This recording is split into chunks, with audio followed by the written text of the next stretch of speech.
What's up, and welcome to Worldly Church Girl. I bet you're wondering where that name came from. Well, let's address the elephant in the room. I grew up like most of y'all, raised in a very strict church family. So with that being said, I decided that I was going to write a book about my journey, and I needed a title for my book. And the Lord gave me the title, Worldly Church Girl. Worldly Church Girl Live, just like Worldly Church Girl podcast, it's not preachy. It's not worldly. It's informative. It's fun. It's here to teach and it's here to reach. So sit back and relax and enjoy Worldly Church Girl Live.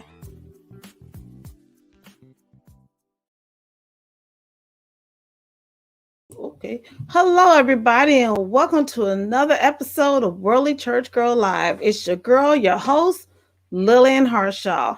Thank you for joining me this evening, and I cannot thank y'all enough for joining me. And I know everybody's glad it's Friday. Whoop, whoop. And praise God, we made it to the weekend. A lot's been going on, but praise God, we made it thus far. I'm excited about this week's guest.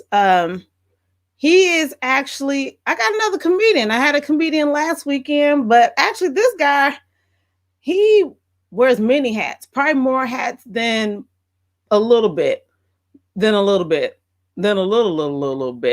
And he's also one of my Awesome Guy Radio family members. So I'm double excited to have him on the show with me tonight. So it gives me honor, double honor, quadruple honor to introduce to some and reintroduce to others, as we say in the church house, my friend, my brother, Chris Dillard. Hey, Chris. What's going on? How you feeling? I'm feeling good. How you feeling? I'm good. I'm amazing. I'm amazing. I'm happy it's Friday, first of all. So we made it, like you said, we made it another week. We made it another week. And it's crazy that this month is almost over.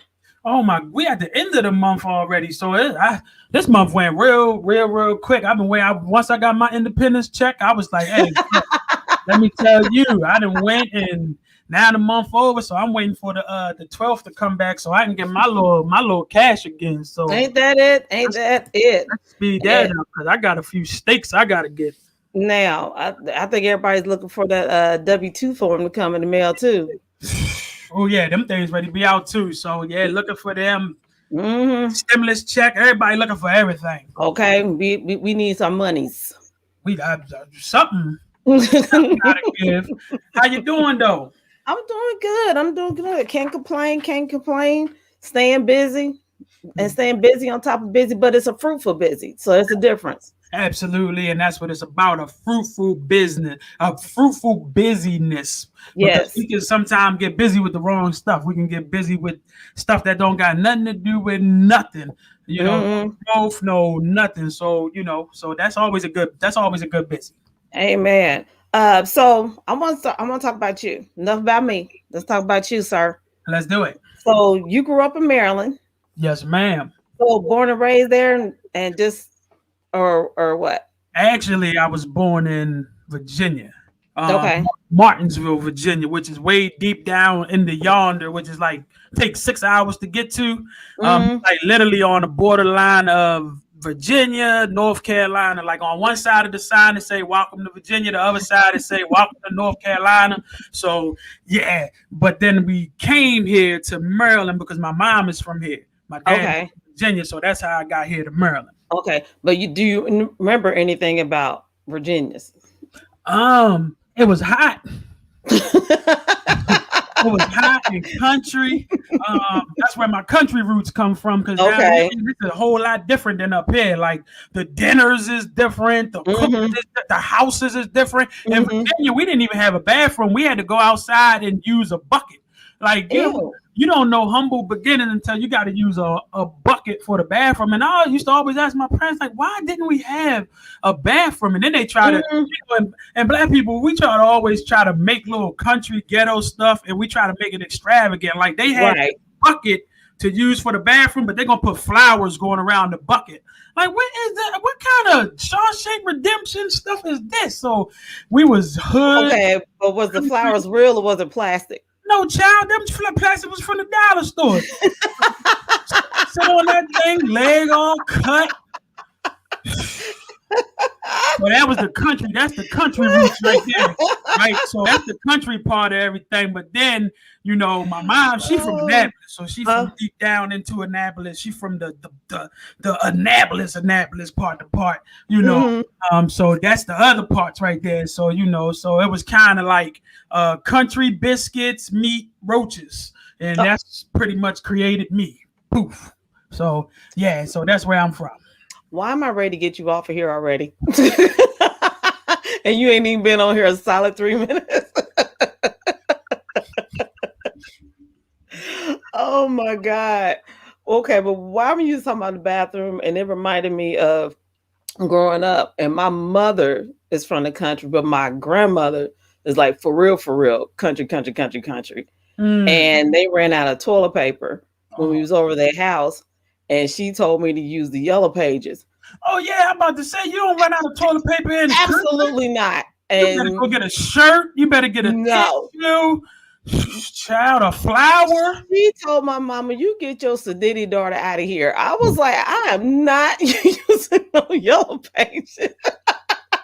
See, because in the country people know how to make it do what it do because, you know, the resources aren't exactly always like it is in the city or, you know, a big time area. So you got to make do with what you got to make do. Like we couldn't afford dog food. So whatever we had left over from the days before, we put in a pot and they called it sloth. And they poured in a pot and that's what the dogs ate. Dog then had buttermilk, biscuit, waffles, now laters, and 2 peppermints. And that's their dinner right there. So that's pretty much what it was. Say, I'm done with you. Yeah, you know what? It was nice having you. God bless you. God bless you. We're gonna dismiss. May the Lord watch. Oh Lord. But yeah, so yeah, that's big. It's a difference, man. But I love Maryland because Maryland show you a whole different side of you know, a life other than, you know, the countryside. So, you know, this will always be my roots because this is where I was raised at. Right. And this is where the place that shaped me. So, yeah. Right. What's up to my high school friend, Miss Taylor? What's going on? She said not 2 peppermints. Keep the dog's breath fresh. There you go. Yep. And that's what it's about. Oh my God. Somebody gonna try that meal too. I said somebody out there gonna try to put that recipe together for their dog too. And yeah. You want the rights to it? Yep.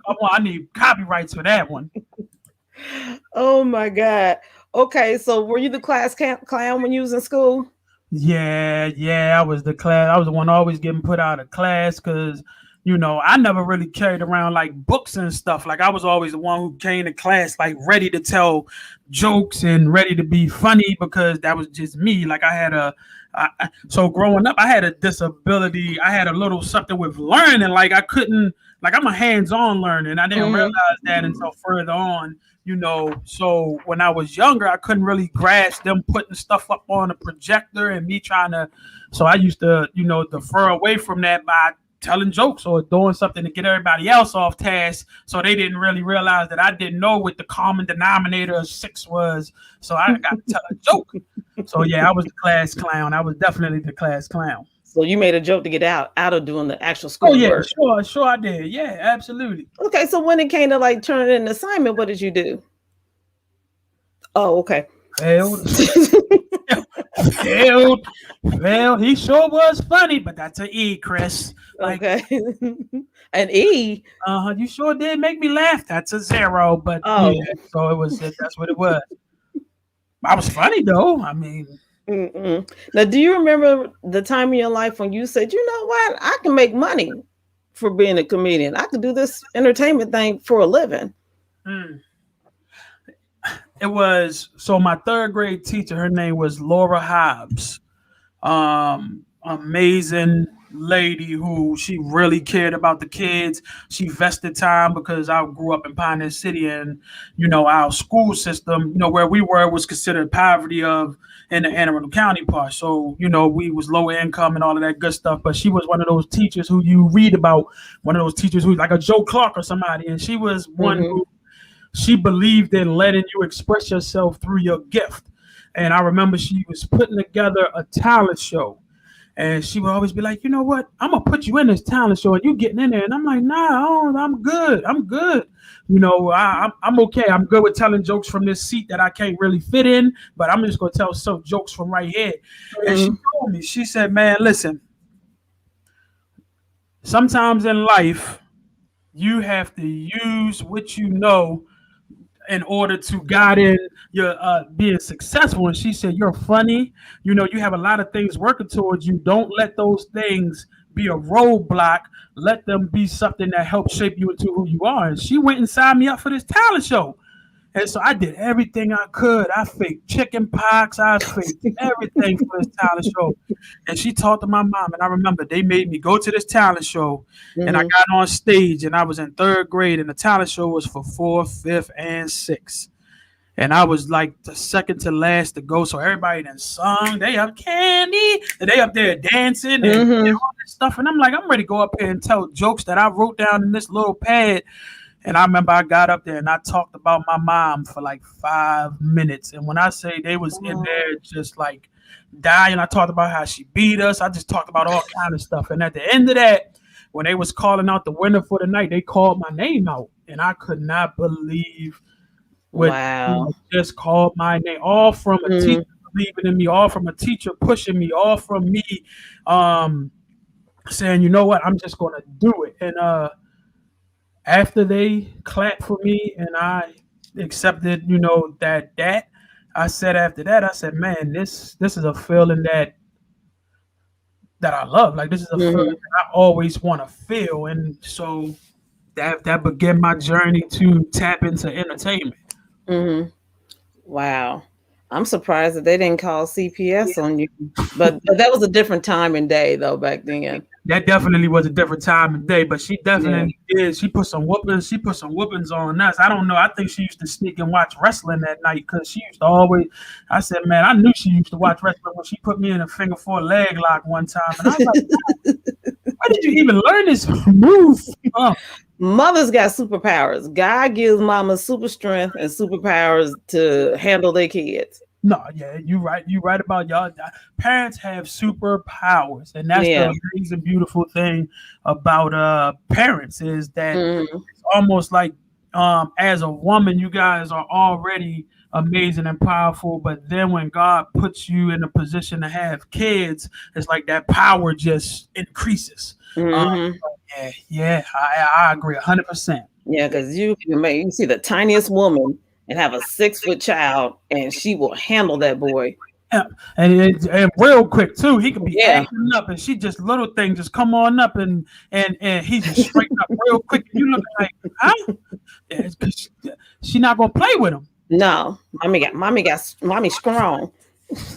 Okay, now some of the things that you do, and you do a lot, which is you do music, you're acting, comedy, and you're also a radio personality, and you also do podcasting. Now, how do you juggle all that work? Don't shake your head. How do you juggle? It comes with a lot of strategic planning, because if you're not careful, you will wear yourself out. And I remember somebody told me one time, he was like, man, you do 100 different things, but are you truly investing 100% into any one of those? And I had to think about it. And I was like, because a lot of people are always like, man, if you're doing 10 different things, how do you give one thing 100%? And so they was like, it's impossible. But for me, I figured out a way to put 100% into everything that I love. So what I do is I set my schedule, and I make sure that I follow that schedule all the way through as much as I can. But in the radio game and being an artist, like being all of those things, like stuff can change just like this. Right. So I think each one of those different things helps me to stay in line with the next one. But it comes with being accountable. My best friends, they'll hit me and be like, "Hey, man, don't forget, da da da da." Like, "Hey, tonight, da, da, da," So it's having that group of people who believe in what you do to the point that they will make sure that you do not fall by the wayside. Mm-hmm. Now, how do you keep yourself so disciplined if that circle is not available to push you on? Then you have to be your own circle. And when I say that, you hear people out here talk about, "Oh man, I wish I had a manager. I need a manager." Okay, the reality is, guess what? Most people's lives aren't big enough where you need to go. Why do you need a manager for? Your career is at the point right now where you can manage yourself. All you got to do is be disciplined enough to manage. So in every position, in every aspect, being a producer, like I produce my own show, I direct my own show, I bring my guests on, I take my guests off, I remove them. That's how come constantly see me moving. Right. If you don't do it, if you don't learn those things, and like whatever your gift is, whatever area of operation that you're trying to operate in, learn everything that surrounds that. So if it's being a podcast host, if it's being radio personality, learn the mixing board, right? Learn how to produce, learn how to play music, right? Learn the set counts, learn those different things, because at the end of the day, to make your stuff go smoothly, you have to be able to be a jack of all trades in your perspective area. So, write stuff down, challenge yourself to learn more. And that's what I always do. And that's how come I'm able to kind of maneuver in and out of stuff, because it's not one thing that I haven't tried to learn multiple stuff about that one thing. So although people might see, this, and this, like this took time for me to learn how to, develop myself in these areas. So.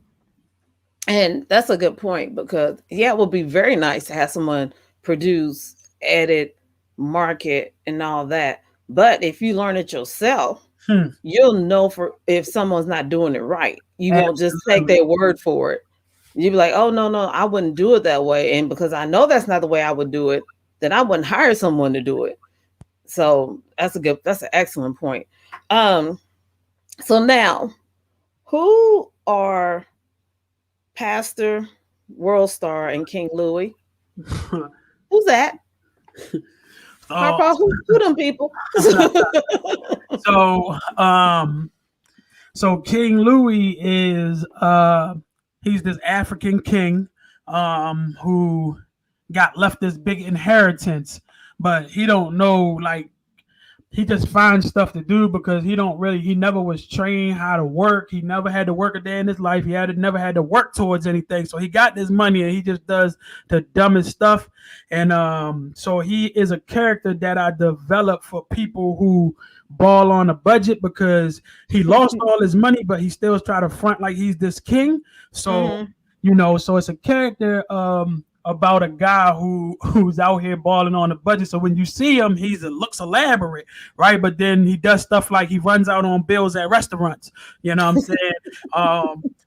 Or like, coming to America, they was throwing rose petals down where he can't afford, rose petals. So he throwing letters down on the ground. So it's like, he's trying to compromise in all of these ways, but he got. Did you say lettuce? Letters, like little green letters, like when you walk. Yeah. So King Louie is a king that balls on a budget. He's broke. Him broke. Now, Pastor World Star, he's a pastor who keeps trying to invent these little different items that he feels like are for church people, but the items that he make is just like ridiculous items. Like one time, Pastor World Star, he created, it's called church sweat. So what it is it's a bottle of fake sweat. So when you in church, when nobody looking, you do a fake stump and you spray it on your head. So when they turn around, you got church sweat on, right? So so he tries to sell this on his church shopping network. So so I want people to look out for Pastor World Star, because he got some products that's coming in February that's going to be like, what in the heck? Wow.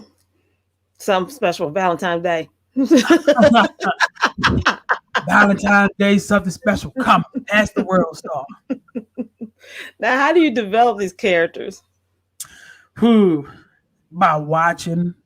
By watching a lot of people, by watching a lot of movies, by just understanding like the different dynamics that different people go through, and then try to take stuff that some people might look at as a roadblock or look at as something to be embarrassed about, but taking that and to create it into some type of laughter to try to get something from. So I sit down and I develop, okay, what kind of pastor does most people meet, or what's something that people are into right now? They're in the world star hip hop. They was in the world star hip hop, they was into these videos, like, but so what would happen if you take if a pastor loved world star hip hop and he wanted, like, so I just try to take normal stuff and I write it down on a piece of paper and I just start just etching stuff out, like, okay, so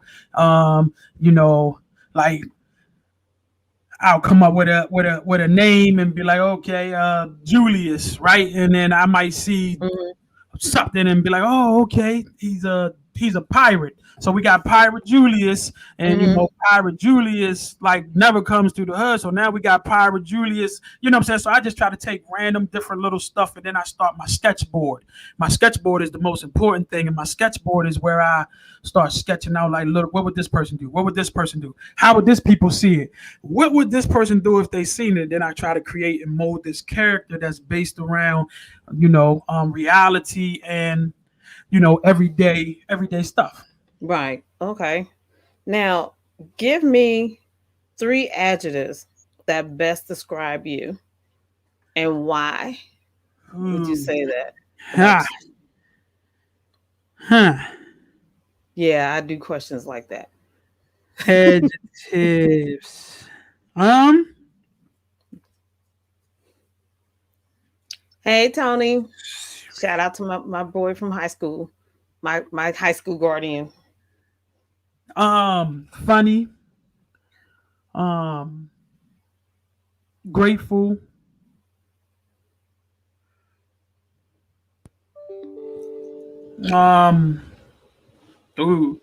funny, grateful, and real. Okay. No, why funny? I mean, I know why, but why funny? Funny because in today's world, the devil tries to do so many things to get us to believe that we should stay in a dark spot, or something might happen and then we start beating ourselves up, or we start and funny is a way for your soul to connect to a part of light that God is trying to give you. Like, what I mean? So many times that we, like, when you turn on the news, there's so many things happening on the news that, that just puts us down, or so many things that's happening into the world or reality, and there's so many things that Satan will try to do and use to make us feel like we are nothing. And funny is a gift that God gave me to encourage people to keep on laughing, keep on smiling, because your smile is contagious. And when you smile and when you laugh, that can rub off on the next person, and we can start changing these dark situations, start changing these dark places, into something bright. Yeah. Yeah. I was telling a friend the other day that a lot of times I laugh to keep from crying. I mean, you almost have to. I mean, but yeah, laughter is a good thing. Now, why grateful? Grateful because I've been through so many things in my life that should have, could have, and would have took me out. That could have went a different way, that should have went a different way, but God. So the grateful is, I'm grateful that God saw a little dirty rag like myself, and he claimed me, like baggage claim. He see me spinning in that circle, and sometimes God just will watch us and be like, look, they don't even know they spinning in this luggage claim. Like if we here, we think we have arrived, and really we arrived, but we're not going nowhere. But oh my God, we feel like we have arrived at our destination, but the reality, nobody has claimed us. Yeah. And as we spin around that circle, God is just watching, like, okay, you sitting, and who gonna claim you? Because can't nobody do what I can do. So it's not until I'm ready to claim you and pull you off that circle that then I can do some things. So I'm glad that he saw my little raggedy luggage and thought it to be something special in there, and he claimed me. Yeah. Saw that name tag, and nobody still picked you up but God. But God. Or you better preach on tonight. Grateful. Yes. And why real? Real because it's not until you are real with yourself that you could be real with others. And I say real in the effect that, in life, so many times our character try to match up to what we going through, or we try to match our character up to the people that's surrounding us, or we'll have our little Halloween bag. So if we want to put on if everybody else laughing, I'm gonna go into my bag and I'm gonna put a mask of laughter on. If everybody else is feeling some kind of way, I'm gonna go into the bag and do it because that's what it looks like in here. But it takes somebody strong to say, okay, these people are putting these masks on, but I'm just going to be me. Yes. Like I don't have to laugh because y'all laughing, because it might not be funny to me. I don't have to go there and be there because y'all are going there, because that might not be somewhere where God want me to go. You know what I'm saying? So real is when you real with yourself and you can accept that you are somebody, then that changes the game. Yes. Yeah. I think that's probably one of the hardest things seem like for people to do is to be authentic and be truly themselves and just be you.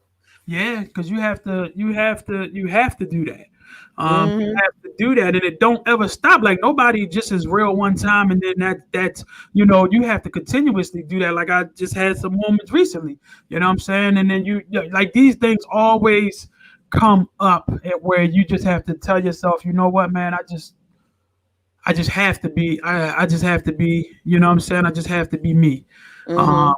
And because then when we're real with ourselves, then God can do what he has to do. Yeah. He can release what he wants to release, but it's not until we get into that place of submission of being real with ourselves that he can then begin to operate. Yeah. Cause sometimes you don't agree with your friend, your best friend. Yeah. Or your family. Yeah. And because you're standing true to what God say. Or true to what you say, or how you feel. Yeah, and it's gonna hurt somebody's feelings. But if you're gonna be real, remember that Dave Chappelle skit when keeping it real goes wrong. Keeping it real goes wrong. I mean, that goes a lot of ways. Sometimes when keeping it real can go wrong, but it's right. But it would wrong.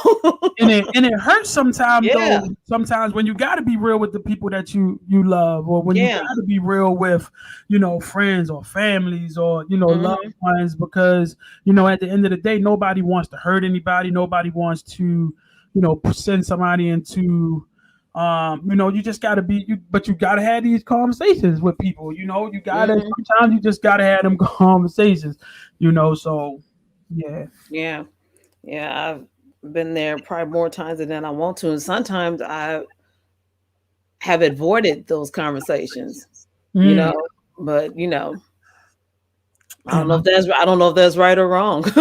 And I guess that it depends on the person and the situation. Sometimes it is just best to avoid those conversations. And I guess that it all depends. What I'm saying? But sometimes, like if you got a cousin who steal from your house and they keep asking you to come over and visit, like sometimes you just gotta tell that cousin no, because last time my VCR got missing, Felicia, so you is not invited. Or not just don't answer their phone. You done had a family thing and you just not inviting Felicia. Now Felicia don't know why she not you know what I'm saying, being invited, you need to tell Felicia, your hands is a little messy. I keep finding your prints. Right. I keep finding your fingers on the fingerprint all over everybody. Every time the police come, they keep finding your fingerprints. They keep finding your fingerprints. So I'm just gonna be real with you. You know, this is why you're not invited. This is why you're not invited over to my house. You know, you gotta be able to. You just gotta do it. You just gotta do it. Right. And, yep. Okay. So what pushes you to keep doing what you're doing?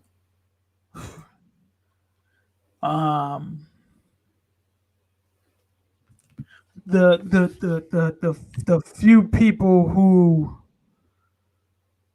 I actually help to either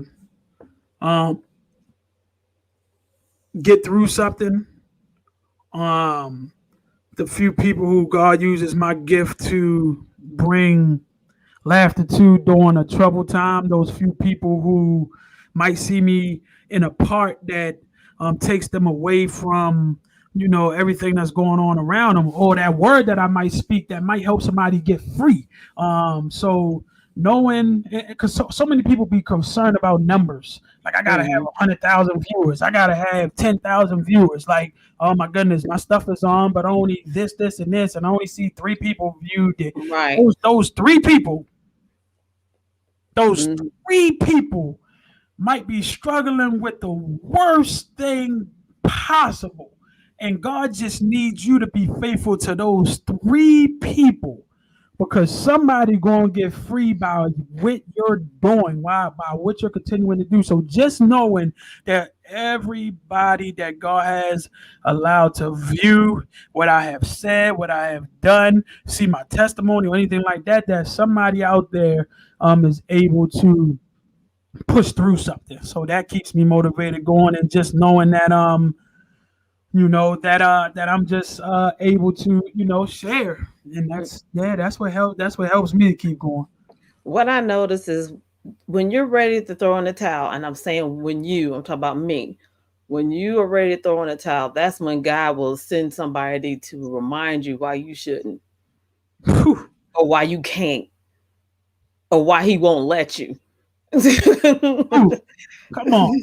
Because I cannot tell you how many times, like, I'm gonna take a break, and then somebody will be like, "You need to do this," and be like, "Okay, Lord, fine." I would be like, "All right, Lord, fine." when you think about boxers, a boxing match, right? There's 2 sides, right? And there's 2 fighters, and each fighter has their own corner. They got a cut man. Right, they have a man that's responsible for taking care of every cut, every bruise that they sustain during every round, right? And then they have a ring man. The ring man is also one of the people who now has the towel, right? So he's there because if things start to go crazy and get a little bit out of hand, his whole job is to not worry about whether you say don't throw it or not. His job is to do what's best for you in that moment. Right. So in those cases, when we feel like throwing in the towel, right, God is saying the towel is not in your... It's not in your hands, it's in mine. The towel is not in your hand to throw in the first place. And so many times have we thrown our own towel in, and God said, first of all... Ran over there and grabbed the towel. Ran and grabbed it. Hey, give me that, Jesus. Snatched it. It's hard. Snatched it. Balled it and threw it. And God is sitting there looking like, really? But He'll let you. And he'll let you. He'll let you, but He'll be like, you know what? I'm gonna wash it. I'm gonna fold it up, and I'm gonna put it right here, and until you're ready to come back. Let me ask you this: how many times have we grabbed the towel from God, threw it in the second round, and our blessing was in the third round? Oh, I can't even tell you how many times. I don't think the show's long enough. Whew. The shows ain't long enough. Oh my goodness! I can't even tell you how many times I did that. What's that stupid thing I can't stand? The circle that's in the street. You know what I'm talking about? Yeah. I can't stand that thing. But yeah, bypass. Is it? No, it's not bypass. Oh, what is that stupid thing called? The little where you got to go around and pick. Yeah. And I'm supposed to turn, but I don't. I just keep spinning. I went can't to tell you. public school, so I don't even know what that I thing did too, but any of my public school people on here or private school folks, y'all know what I'm talking about. But the circle thing you go on and you just keep rolling around. Roundabout. There it is. But yes, yeah. Third grade. Come on now. But somebody jumped in and said roundabout. Thank you, Candy. But and it's crazy because yes. Go ahead. No, go ahead. No, because I've been in that roundabout and I'll just roll and I'll ride and I'll see my turn, but I'll be like, nah, I don't feel safe turning, and I'll just keep riding. Just keep riding. Done it plenty of times. And the Lord just be like, well, eventually you're gonna either do one or two things. You're gonna either turn or you're gonna run out of gas. And be stuck in a circle. And be stuck. So what you gonna do? But here's the thing about God. Oh my goodness. Even when you run out of gas and get stuck in that circle, the exit don't change. No. He always gonna have that exit right there. Now here's the crazy thing. You could have just drove on the exit and got to where you need to go, but sometimes we make ourselves run out of gas. Now we got to walk to the exit. Not only do we got to walk to the exit, but we got to walk to the nearest gas station. We could have been to the gas station in 3 minutes, but because we chose to keep going around at the roundabout, we put ourselves in a predicament where now we got to do extra to get to where we need to go. Right. Now I got to walk to the gas station, walk back to my car. Carrying the gas. Carrying the gas in the heat. Huh? So now, oh my God. The gas that was set up for you to keep going has now became the very gas that's being used to go. And the weight of the gas is holding me down walking back. Now I'm hot, sweaty, tired, mad. Now my feet hurt. You done went from the straight yaki to the little fuzzy little now, my edges are all messed up. Edges messed up, split ends look a mess. Yeah. Oh my goodness. Oh my God. And that's how it be. But no matter what, I'm gonna still end up on the road that he had me to go. I could have took the easy route, but nope. But God. But God. I feel like that's the message. Just but God. But God. But God. Like, because that goes everywhere. Like, regardless of what's going on, like that message of but God, that it goes it don't matter what you're going through. Mm-hmm. If you like any situation can be a but God moment. You know what I'm saying? So yeah, I'm with you. Because when I first talked to AJ, that's the big dog of Awesome Guy Radio, y'all. If y'all don't know, when I first talked to him and interviewed him, he told me that I need to go live, and that was probably over the summer of last year. I told him absolutely not. Do not want to be in front of people. It's not my thing. And another person told me. Then another person told me. Then another person. I was like, look, Lord, I don't want to do it. It's not my thing. Let me tell you something. And I gotta be obedient. Everything that you have been through in your life has set up this show. Everything that you have been through and went through, it was not to make you upset. It was not to break you, but it was because God is going to use that to help somebody else go through it. Like everything that you have been through, everything that you have seen, every roadblock, every no, every disappointment, everything that tried to set you back was for this appointed time for Worldly Church Girl. God said he's going to use you to break so many yokes, and you had to be obedient and to go live so that those that needed the breakthrough, those that's going to be affected. See, there's two people in the world, right? There's infectors, and then there's those that's affected, right? A person can't be affected unless the infector decides to affect them, right? And the longer you would have waited to go live with Worldly Church Girl, the longer somebody was not being affected by truth, the longer somebody was not being affected by that very thing that God was going to use to release them. The moment you decided to go live, God was able to live through that. It's your season. You're off the roundabout. You hear me? Listen. You're off the roundabout and you're in your car. Full tank of gas. Ride this out. And you're going to pass some crazy stuff. You're going to pass some exits that look good. You're going to pass some carnivals on the side of the road that you might want to stop to get some popcorn. But God say, I filled your tank up for a reason. Keep going. Keep going. Now back to today's regularly scheduled program.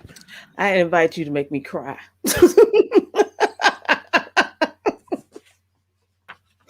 I did not invite you to make me cry. You're anointed. You're anointed to win. You're anointed to win. That's cool. Those are tears of joy. You know why? Because the struggle is over. Those are tears of joy because the struggle, it's a song and I can't sing, but it's a song that says the struggle is over for you. The struggle is over for you. The struggle is over for you. Walk in it. Walk in it. That's what we're here for. Every week you bring people on this show. Every week. Walk in it. Keep walking in it. Because it wasn't about the million no's. It was about the yes. It's your season. All right. So now back to the talent show. Or what's the weather outside? It's cold. Yeah. the black man weather report. It's cold outside. It's definitely cold outside. Is it cold there? Oh man, I just left from outside. And it was 23. It was this morning when I went out into my car. It was 25 degrees. Jesus. 25 degrees. And I was like, Lord, this is crazy. And it makes me just say, like, man, like people, like, because you got people out here who are really homeless. It makes you grateful for the things that that we normally the little things. Yeah, the things we take for granted, rather. Yeah. I was cold walking to the car that a lot of people don't have. Coming from the house that a lot of people don't. You know what I'm saying? Mm-hmm. So yeah, that coldness, man, it's real. It's real. I'll be like, Lord, I'm like, it's cold outside. I'm not complaining. I'm just stating the fact. It's definitely cold out. It's definitely cold outside. Yeah, like, no, I'm with you. Like, Lord, you know it's cold. You made it cold. Yeah. What's the weather like there? It's cold, and we got a blizzard coming. It's supposed to snow tomorrow too. Yeah, I think it's supposed to start Sunday. So, a blizzard. Yeah. Well, you in Alaska? Indiana. It's always, I mean, we actually got really lucky this winter. We really had no real snow, but it's coming Sunday. Supposed to be anyway. So y'all get like my brother, he in Texas, right? So he in Texas, but he was raised here. So when they have snow, it'd be like a little dust on. Yeah. So he go outside in this fake snow and try to make snow angels, but it ain't nothing but grass. Yeah. And so, when people tell me it's snowing, in different parts, like in Florida, like to them, cold is 55 degrees. Like that is not, child, that is not cold. That's not cold. Yeah, my brother's from here and he moved to Texas too. And he always be petty calling, talking about I'm cutting my grass. I'm like, no one cares. No, guess what I'm doing for Christmas? I'm on barbecue. Well, good for you. Right. Well, you know what? May your charcoal not start. How about that, brother? If you watching this, we stand in agreement that your charcoal won't start again. Now, and if it start, may all it burn. Let it burn. Let it be a mighty fire. The ribs, the potatoes, the corn, everything. Burn. Yep. Let your potato salad be bland. That's one thing you can't, like the potato salad, man. At a cookout, the cookout is not a cookout unless you got good potato salad and baked beans. Oh, see, that's my favorite meal, right? That's one of my favorite sides right there is baked beans. You gotta have baked beans. Yeah, The baked beans ain't fire, and they gotta have a little heat to it. Not a lot, but just a little heat, just enough for just to hit the back of the throat real good. Just a little heat. So Just we a little make bit. it's apple baked beans. So it's baked beans with chopped up chicken kibasas in it, and then you take like little pieces of apples, and it gives it its flavor. So it's apple cinnamon, Ooh, that sounds good. baked beans, and it's amazing. It's amazing. Okay, huh?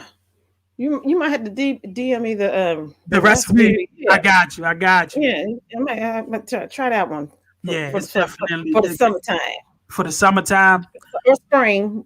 Well, we can send it to your brother. Seems like they always got summer there. I ain't So sending him nothing. Nah, he too busy, enjoying his summertime all the time there, so he be all right. So what's next for you? whew. Okay, what ain't So next for you? so right now, we have the Chris Dillard Experience, which is my podcast slash video cast, and we relaunched in the beginning of December, which also is on Awesome God Radio. So that's been going amazing. And on top of that, I'm working on my book right now, so I'll be finished my book. I didn't know that. Yeah, so I'll be finished my book, and the goal is in the next 2 months. I'm not sure what the release is going to be. I was hoping to have had it out by my birthday, which is March 4th. But we're working on a book. We're also right now planning the Chris Dillard Experience Live, which will be my first live recorded comedy show story about my life, which we Right. are hoping that Hulu and Netflix do what they supposed to do and pick those up. So it's going to be my very first live streamed event, and I'm nervous, but I'm happy at the same time because it's been a long time coming. So it's going to be kind of my life story, and I'm excited about that.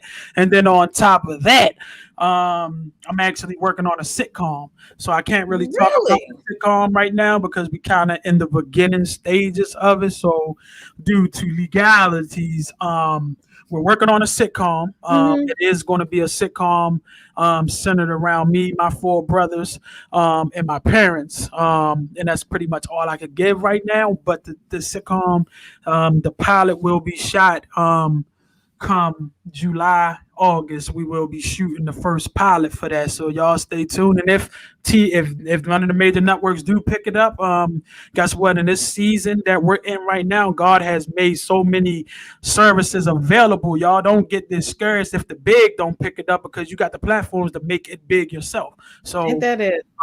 so the That's what's sitcom, up. yeah. And Look so at you.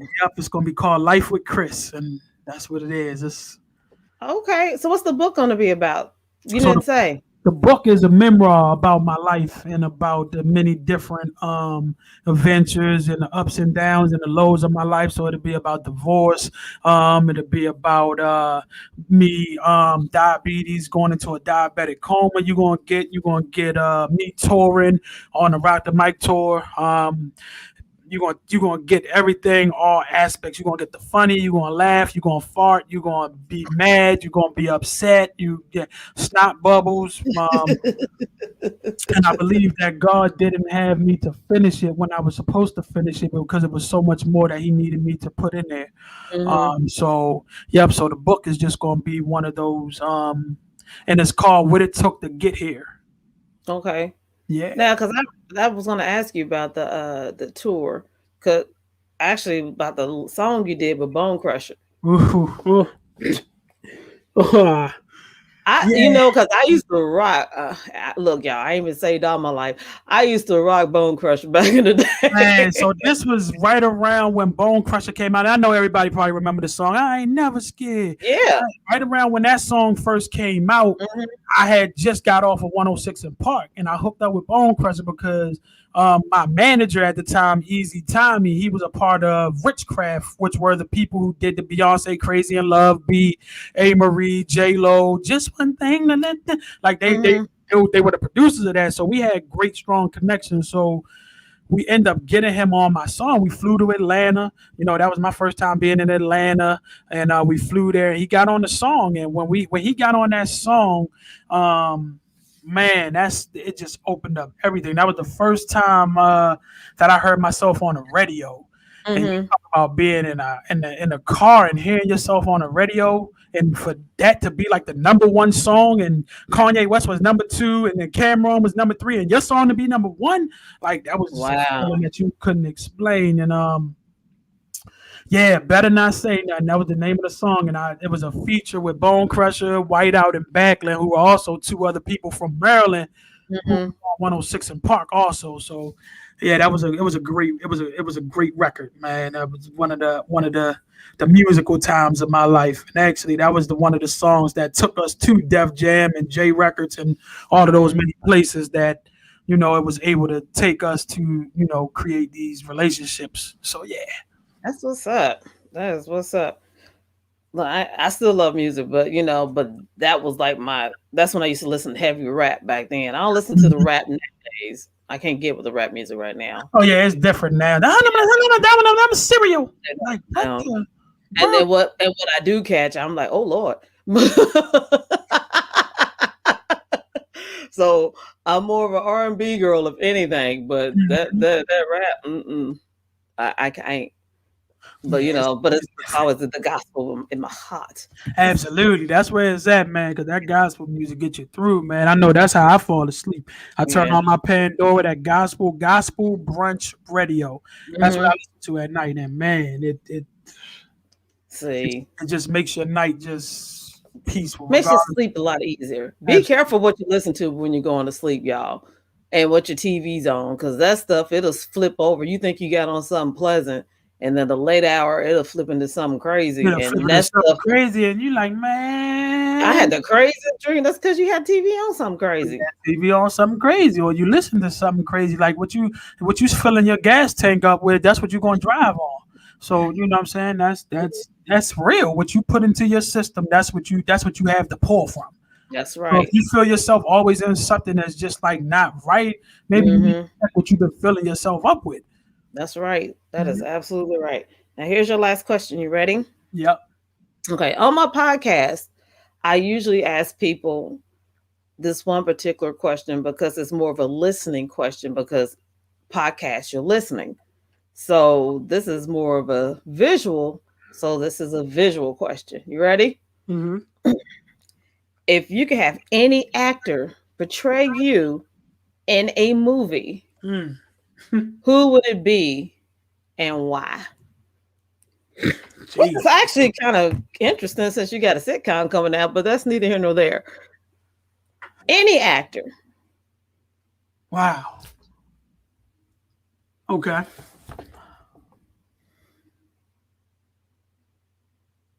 If I could have any actor portray me in a movie, who would it be? It would probably be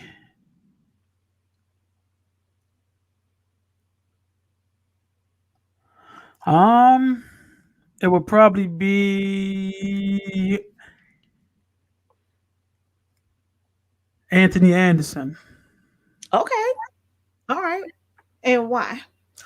Because Anthony Anderson, he's somebody I watch go from comedy to Law and Order, to like he has displayed a range of emotions that I feel like would capture me, because my emotions, it goes so many different places, and I believe that Anthony Anderson, just watching him go from Blackish to Kangaroo Jack to, like I said, Law and Order to, talk show to just being a dad, being a father figure, being a husband, being a robber, being stealing ATM machines on barbershop. You know what I'm saying? He has done so many things to only land back on his feet. So, yeah, Anthony Anderson. Okay, I can see that. because he does have a wide range. He does, Absolutely. and he's funny, and he can be real serious and deep on the other hand He can too. be serious and deep, and he's likable and he's lovable, and yeah. So, yep, that's who it would be. Okay, I can see that. Good answer. Well, you know what? I cannot thank you enough for being on the show. You have been completely awesome. Um, Thanks for making me cry. I receive that word. I receive it. Thank you. Man, Thank you. no problem. I appreciate you having me on the show and allowing me to be on your platform. I'm definitely humbled and honored, to be here and yeah, keep doing what you're doing because you're helping to change a lot of lives. And yep, your best is still coming. So keep on. Amen. Amen. And I can't wait to be on your show. Oh, absolutely. And yeah, so y'all tune in because next month, she will be a guest on my show, and we're gonna cut up one more again. So I'm it's gonna try gonna to be make him cry. No, I was uh, kidding. all right. Show cancel. Show cancel. Show cancel. Abort mission. Yep. So Okay. Wipe me out. absolutely. Did y'all say the barking dog was available? Can we get the barking dog on the show? Okay. Yeah. Yeah, but no, but so for anybody out there that's looking at booking, whether it's comedy, comedian, whether it's motivational speaker, whether it's masters of ceremony, regardless of what it is, just tap into the chrisdillardexperience.com and we Yes. have just opened up booking. So y'all have first dibs on the rest of the year's booking. So go ahead and book right now. Amen. Thank you so much. Yes, ma'am. Thank you so much. I appreciate you. No problem. And there we go. And thank you so much for being on the show. And I want to thank all of you once again for being on the show. You guys are beyond awesome. And if you would like to be on Worldly Church Girl Live, just go to my website, worldlychurchgirl.com, shoot me an email on the contact, and tell me your story. Let me know what you're doing in your life. Let me share your testimony with me, your business, your book, whatever that you think that the world needs to hear. And I'm sure the world does need to hear your story. And as always, thanks for joining your one and only Worldly Church Girl.